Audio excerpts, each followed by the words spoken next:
बचपन के दिन बेहद खूबसूरत होते हैं, मेरे जन्म से भी पहले से खाली है। वहाँ खेलती एक बच्ची को उसकी मम्मी घसीटते हुए अंदर ले जा रही थी।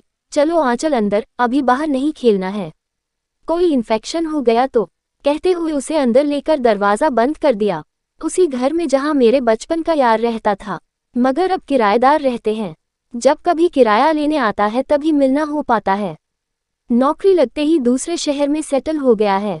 यही सामने तो खेलते थे हम। इन्फेक्शन के डर ने आज के बचपन को घर में कैद कर दिया है। अब से पहले तक सबका बचपन इससे आज़ाद था।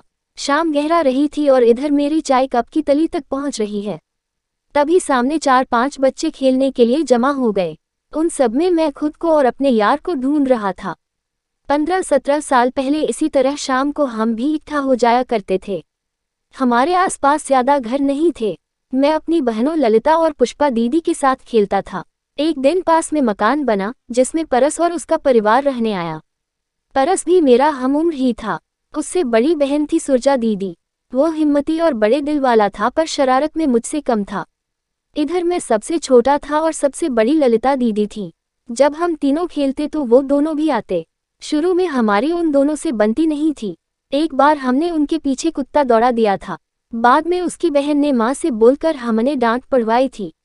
अगले दिन हम सितुलिया खेल रहे थे, तभी परस वहां आकर गिलोल कुलिल से पत्थरों की ढेरी गिराकर भाग गया। गिलोल का बड़ा शौक था उसे। हर वक्त वो उसे अपने साथ रखता था। फिर मैं भागा उसके पीछे तो वह घर में जा घुसा। मैंने उसे घर से निकलने पर मज़ा चखाने की धमकी दे डाली। ऐसे ही एक दिन मैं ललिता दीदी के साथ फुटबॉल खेल रहा था। वो भी खेलने आया। मैंने दीदी को चुप रहने का इशारा किया। फिर मैंने फुटबॉल में कुछ ऐसे किक मारी कि वो उसकी पीठ पर जा लगी। वो रोता हुआ अपने घर चला गया। मुझे ऐसा लगा जैसे मैंने कोई जंग जीत ली हो। एक दिन ललिता दीदी को मम्मी ने कुछ सौदा लाने बाहर भेजा। चुपके से मैं भी साथ हो लिया। हमारे घर से कुछ दूरी पर एक पहाड़ी थी और सड़क के पास से पहाड़ी पर जाने का एक छोटा सा रास्ता था। वहाँ बेर की छोटी छोटी झाड़ियाँ थीं। दीदी बेर तोड़ने के लिए रुक गईं। शाम ढलने को थी, पर बचपन को शाम से क्या लेना देना। उसे तो बेर दिख रहे थे। अंकुर, दीदी जल्दी भागो। तभी कान के पर्दे चीरते हुए शब्द सुनाई दिए। दीदी और मैंने एक दूसरे को देखा। दोनों की आंखों में एक अनजाना डर पनपने लगा। ये तो परस की आवाज है, सामान्य होते हुए मैंने दीदी से कहा। फालतू में ही डरा दिया। दीदी के शब्दों को सुनकर ऐसा लगा जैसे उन्होंने डर को भगा दिया हो।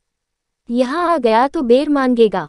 तू मत सुन उसकी बात, चुपचाप बेर तोड़, दीदी ने एक सख्त आदेश देते हुए ध्यान न देने को कहा। अंकुर भाग, पहाड़ी से जंगली कुत्ता आ रहा है, परस ने पास आते हुए कहा। उसकी सांस फूल रही थी। इतना सुनना था कि दीदी और मैंने एक साथ पहाड़ी की ओर देखा। सचमुच एक कुत्ता आ रहा था। मेरी तो जान सूख गई। दीदी के भी होश उड़ गए। दीदी और मैं किसी मूर्ति में तब्दील हो चुके थे। परस ने वहां पर ही एक लकड़ी उठा ली। तभी उसकी बहन भी वहां आ गई। तुम दोनों यहाँ क्या कर रहे थे? और तू परस, इनके पीछे पीछे आ गया, कहते हुए पुष्पा दीदी ने भी झट से पेड़ की झुकी हुई टहनी तोड़ ली। वो कुत्ता हमारे सामने आ चुका था। परस और उसकी बहन ने निडर होकर लकड़ी से उसको डराया तो कुत्ता भाग गया। शायद हमें एक साथ देखकर उसे भी डर लगा होगा। फिर हम सब घर आ गए। बाद में मम्मी ने बताया वो लकड़बग्गा था। उस दिन से हम पांचों एक हो गए थे। बस समूह 2 बन गए थे। अब तीनों लड़कियों की खिचड़ी अलग पकती तो परस और मेरी दाल अलग। गर्मियों के एक दिन मैं परस को पहाड़ी के नीचे बने कुंड पर ले गया, जो पेड़ों से घिरा रहता था। मेरी गर्दन तक पानी था उसमें। मैं सैकड़ों बार नहा चुका था छुप छुप कर। वहाँ एक पेड़ पर मधुमक्खियों का छत्ता था। एक बार जिन्हें छेड़ने पर ठुड्डी सूजी थी मेरी। जब परस को मैंने छत्ता दिखाया तो देखते ही उसने गिलोल से निशाना साधा और हम कूद पड़े कुंड में।